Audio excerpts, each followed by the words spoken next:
a gbé wọn ó di ọsibítù tí wọ́n ń lò lọ́nà ojú irin lákòóbọ̀ bá a débẹ̀ ó ti dọwọ́ ọ̀rọ̀ lẹ́gbèrè gbogbo wọn ti lọ lé nọ́ọ̀sì tó wà ń bẹ̀ ní wọn ò lè gbà wọ́n lẹ̀ o dókítà àgbà ló lè gbà wọ́n lẹ̀ olóhùn ọba advice pé ká máa gbé wọn lọ bí wọ́n ti bá lè ṣe emergency láti àárẹ̀ emergency lálẹ́ abakọ̀rí ó di wéré abalo olúyọ̀rọ̀ mi ò lè gbàgbé láyé ọjọ́ tí mo gbàdúrà lẹ́nu bàbá mi mò ń sọ yìí adólúyọ̀rọ̀ wọ́n ní sanwó ẹ̀jẹ̀ mọ́ san wọ́n ní sanwó mi mọ́ san wọ́n ní sanwó gbá mọ́ san wọ́n ní sanwó bẹ́ẹ̀dì mọ́ san ọ̀yà kọ́ wa kú kí wọ́n gbé bàbá tára rẹ̀ ọ̀yà tá a wá gbé wá sọ́sibítù wọ́n bá ti kẹ̀kẹ́ ńgbà wọn ó dé di mọ́tò wọ́n ti bá bàbá ti jókòó ti pọ́n. bàbá mi wá ń bi mí léèrè pé ń bo la wà ẹ́ mo lólúyọ̀rọ̀ ni ẹ̀yin tẹ́ ti dà wá láàmú látàárọ̀. wọ́n ní jẹ́ ń tọ̀ jẹ́ á máa lọ ilé. bàbá ẹ̀ wéèsì gbogbo owó yìí wọ́n ní jẹ́ á máa lọ nǹkan kan ò ṣe mí mọ́. mo ní bàbá ṣé ẹran yìí sí mi pé ẹ máa wéèsì owó mi ni nígbà àjọ wà nú ọkọ̀ nu ìlàdé tẹ̀ ń ṣe báyìí fún mi mo sì fẹ́ kẹ́ ẹ jẹ díẹ̀ nínú kínní yìí tó wà nílẹ̀ yìí ni bàbá mi ní ṣé mo á lè mọ̀ kí n ṣe bẹ́ẹ̀ fún ọ ní òye mi náà ó ní ọjọ́ òkú mi ti pé láìmọye ìgbà ìwọ lọ ń yẹ ẹ kọ́pẹ́rẹ́tì pẹ̀lú rẹ̀ jagunjagun léyìn nù Ààrẹ Ọ̀nà Kakanfò léyìn nù bílé kan bá wà tí ọba ní jagunjagun kòròǹfò lé ni ẹ kọ́pẹ́rẹ́tì pẹ̀lú ẹ̀ kẹ́ ẹ lè rọ́nà lọ bàbá ti kó gbogbo àṣírí fún un bá a ṣe sa ilé ní bá a ṣe sa ilé ní bá a ṣe sa ilé ní àlùbáríkà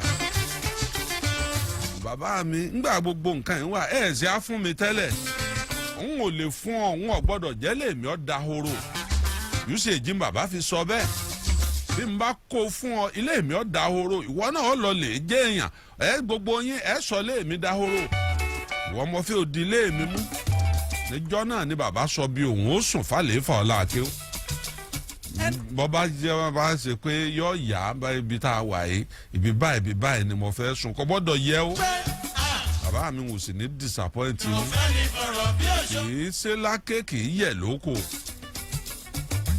àlùbáríkà dílé mi mú girigiri súnmọ́ bàbá ìmáàmù dáadáa bàbá ìmáàmù Ìbàdàn tèní èéṣe tó di àlùbáríkà mú ṣinṣin ó dì í mú torí wípé ó gbé lọ́dọ̀ rẹ̀ pọ̀.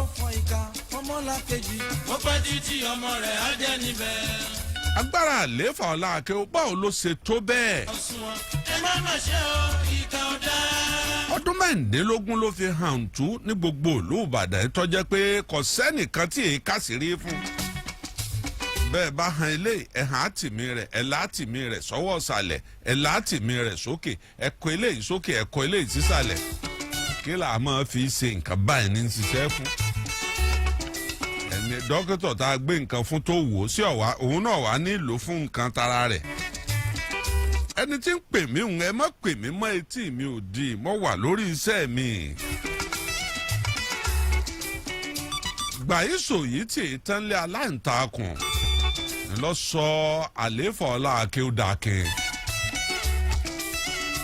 wàláì bí kinní kan bá ṣe mistake ànábì ọbẹ̀ lọ́wọ́ tó wà yìí gbogbo nǹkan ti pé pérépéré sọ́wọ́ rẹ̀ gbígbóná ni àti tútù àti gbá àtàwọ̀ mọ ìyájú sáfà rẹ bá ọbàjọ́ ọmọ ké mọ ìyájú sábù àwọn ẹ̀gbọ́n rẹ tó ti wà lókè àwọn tọ́wọ́ wọn ti wà lókè táṣìírí wà lọ́wọ́ wọn mọ ìyájú sí wọn. Àfárá ẹlẹ́ẹ̀kẹta mọ̀ ń sọ fún ọ̀hún ọmọ sẹ́mọ̀ ìyájú sọ̀gá rẹ̀ oníwàntọ́ jẹ fún ọ olúwa mi. wọ́n rí. ló lè jẹ́ ọ̀rọ̀ náà lọ. multi-billionaire òun ní Ògúnkẹ́yẹdé aláṣẹ iléeṣẹ́ You Fit Fly. tó o bá jẹ́ pásítọ̀ tó bẹ̀rẹ̀ ìsọjí lánàá yóò mọ̀ dọ̀bálẹ̀ fún ni yóò mọ̀ sífìlà tí yóò mọ̀ káwọ́ pààyàn fún multi-billionaire dẹ̀ ni o. ó ní more than 500 èèyàn tí ń ṣiṣẹ́ tí ń gbowó oṣù lábẹ́ káàkiri Nàìjíríà pọ́tà lọ fẹ́ sọ ní àbẹ́kò. ṣùgbọ́n síbẹ̀síbẹ̀ yóò rẹra rẹ̀ ńlẹ̀ fún ọ wọ́n wàá kọjá ààyè rẹ̀ àwọn tí wọ́n wà lẹ́gbẹ̀ẹ́ rẹ̀ ni wọ́n jára kiri pé ẹ̀yìn afárá ọ̀gá rẹ̀ ẹlẹ́ẹ̀kẹrin mọ̀ pé afárá ẹlẹ́ẹ̀karùn-ún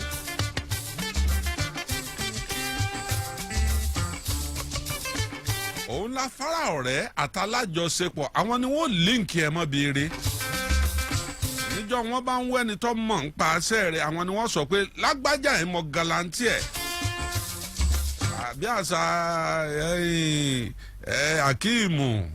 Akíìmù Fata anímọ̀ galanti ẹ̀ galanti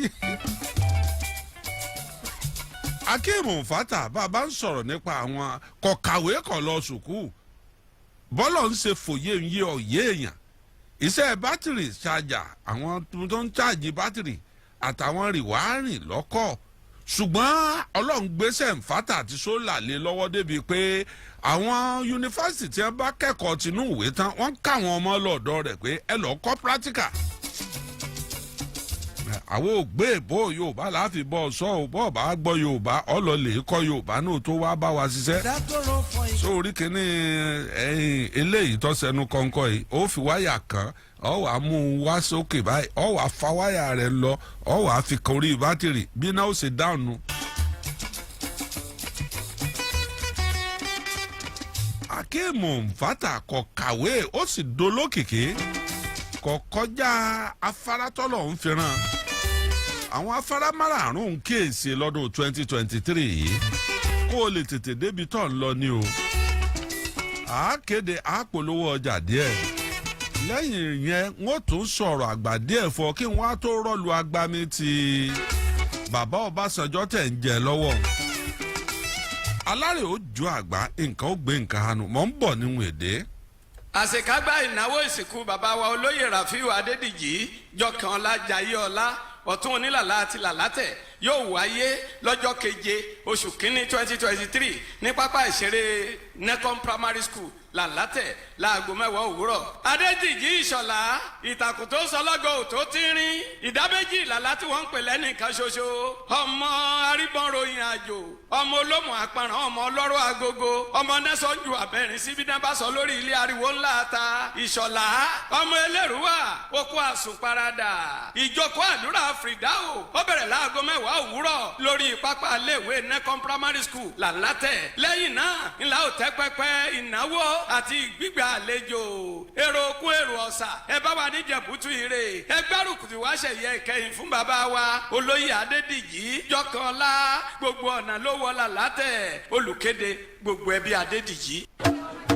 kéré o tí ẹ bá kíyèsí ẹ rí wípé ọ̀pọ̀lọpọ̀ nǹkan ló ti ń ṣẹlẹ̀ láyìíká wa o bí àpọ̀jù ooru àtòtútù ọ̀pọ̀ àgbàrá òjò àìsàn tá a gbọ́ rí tó ń dẹ́kun ìgbáyégbádùn wa gbogbo nǹkan wọ̀nyí nítorí àyípadà ojú ọjọ́ ni o àyípadà ojú ọjọ́ jẹ́ ìyàtọ̀ gbọ́ọ̀rọ̀ nínú afẹ́fẹ́ àti àyíká wa ó kan èèyàn ó kan ẹranko ohun ọ̀gbìn fún àpẹẹrẹ à ń gégi nígbó láì gbìn míì padà dídá ilẹ̀ wa nù lọ́nà àìtọ́ ó ń ṣàkóbá fún ìgbésí ayé ọmọ ènìyàn ni o. a ti wá ṣe o. a gbọ́dọ̀ ṣe àwọn nǹkan tí kò léwu fún àpẹẹrẹ bá a bá gégi ká gbìn míì padà ju ìdọ̀tí ìrẹnù lọ́nà tí kò léwu ká dẹ́kun lílo ẹ̀rọ tó ń ṣe èéfín ká sì wá bí a ṣe sọ ẹ̀gbin wa dọ̀rọ̀ mo wíire àbí mo wíire o. ó wíire.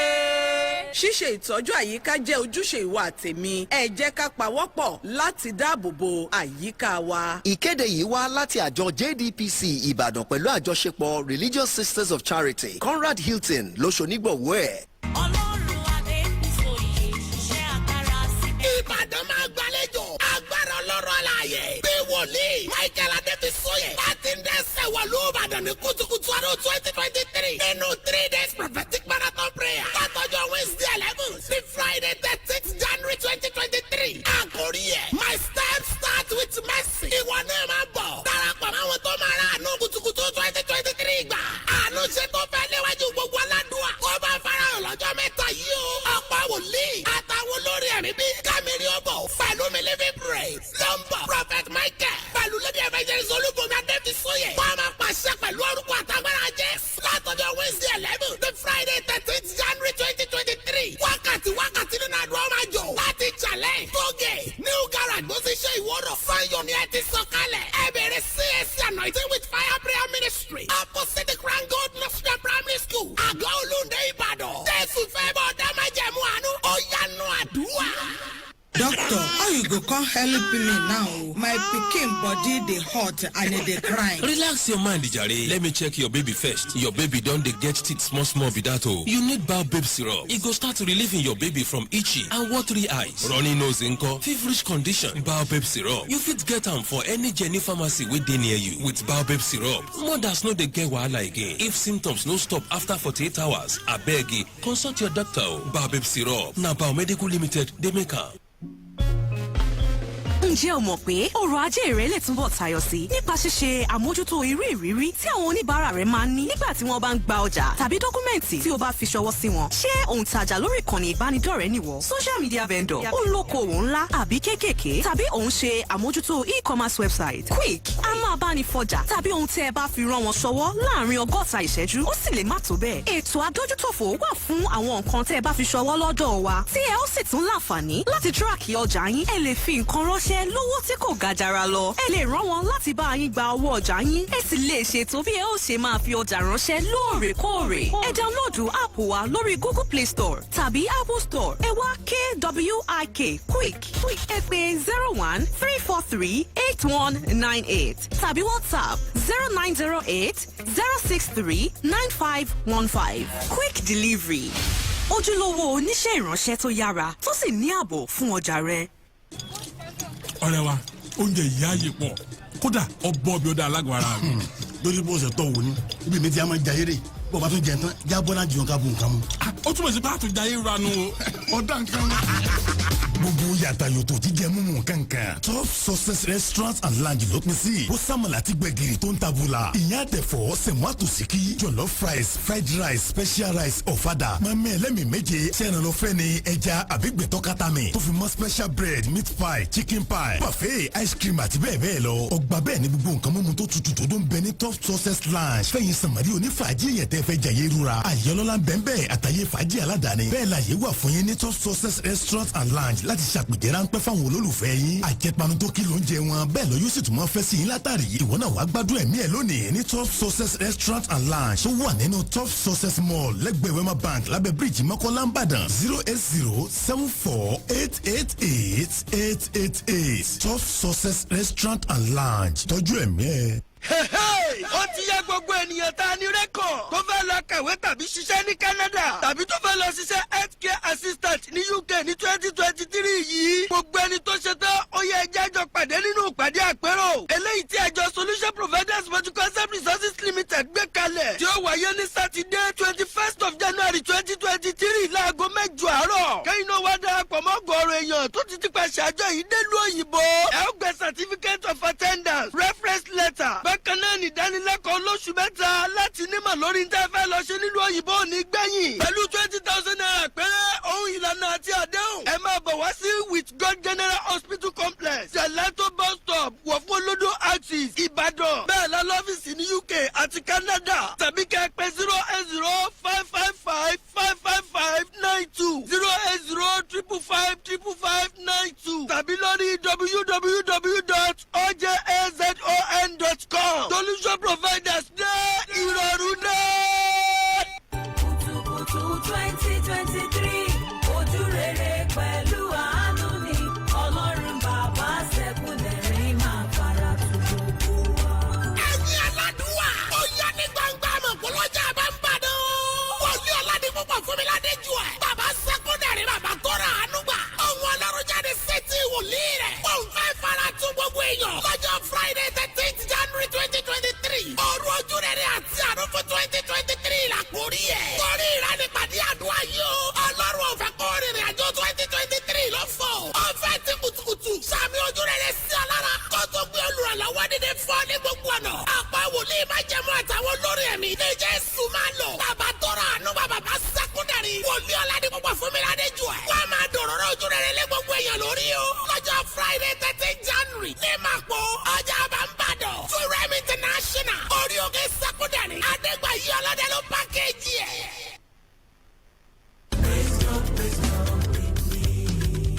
ẹ kọrin tuntun sí olúwa nítorí tí ó ti ṣe ohun ìyanu. inspirational gospel record tó kún fún ìmísí ẹ̀mí mímọ́ ń lélẹ̀ ìtẹ́ ń gbọ́ yìí látẹnu Táíwò àti Kenny Jones. praise God with me làkọ́lé ẹ̀ ó kọjá àfẹnuròyìn ó tún yá gbé sókè. ẹ ṣé olóore ẹ ṣé àtóbi jù ẹ ṣé olóore ẹ ṣé àtóbi jù abínú ẹni tó ráyé mi bàjẹ́ ẹ ṣé bàbá. ẹ ò tí ì gbọ́ nǹkankan ẹ tún gbà.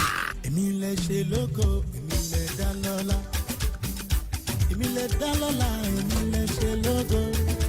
ẹ wo ọjọ́ sí latest album Táíwò àti Kenny Jones ṣàpàkọ́lé ẹ̀ ní praise God with me produced by Kenny Jones Designs 14 Modope Street off Ọbáfẹ́mi Awólọ́wọ̀ way behind Lagoon Hospital Balogun bus stop Ìkẹjà Lagos. Mike Music and Records International Limited lórí òkè Agẹdẹgúdù lane Òṣòdì ló market yẹ telephone 08034796774. ẹ̀ta lẹ́ẹ̀kẹrin lẹ́ẹ̀karùn-ún kódà kò padà wálé rẹ̀ lẹ́ẹ̀kan ṣoṣo. dé ẹni tí ọ̀ràn oníṣẹ́ ni ó sọ̀rọ̀ pé agbádá bọ̀dá mi tó rí báyìí ìró àti bùbá sìstá mi léèsì ọ̀gá. kùtùkùtù 2023.